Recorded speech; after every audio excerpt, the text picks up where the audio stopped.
And right now it looks like they're giving out full-size candy bars on the Democratic side, with Nancy Pelosi going as the next Speaker of the House. In fact, I think that's her costume this year. Here she is, all but declaring victory.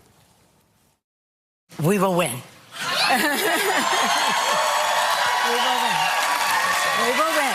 Please don't say that. We will win. Please don't say that. Do you want to say that on Hillary's fireworks barge that she canceled? Please don't say that. We will win. We own the ground. And how long are the curtains that you're measuring right now? No, we're not measuring. We're just walking precincts. And if everyone votes, we'll have even a bigger victory. Folks, in the past week, we have seen some signs of a swing in momentum favoring the Democrats. So what is going on? Or put another way, are these numbers a trick, as Colbert cautioned, or are they a treat, as Pelosi indicated? Well, let's unwrap this question. The president's approval rating is falling. It's down 4 points, according to Gallup's weekly numbers. Right now, the national conversation has been jolted by political acts of violence and threats of violence, and the president continues to set a tone of pugilism and anger, especially on the issue of immigration. The decline in his approval rating doesn't bode well for Republicans in these tight House races because so many battlegrounds touch suburban areas where the president has never been that popular.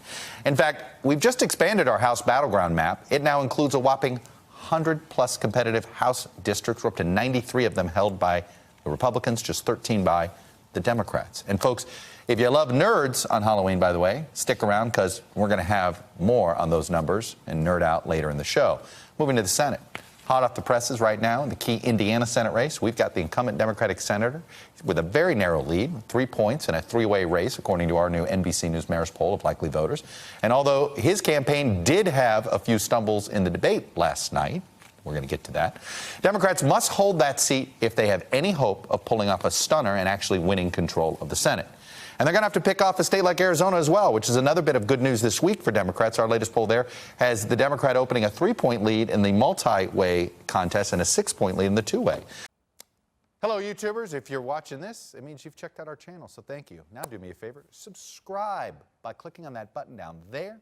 Click on any of the videos to watch the latest interviews and highlights from MTP Daily and MSNBC. You can get more Beat the Press content every morning in the First Read newsletter. If you're tired of content that you don't know anything about where it came from, you don't have to have that problem with us.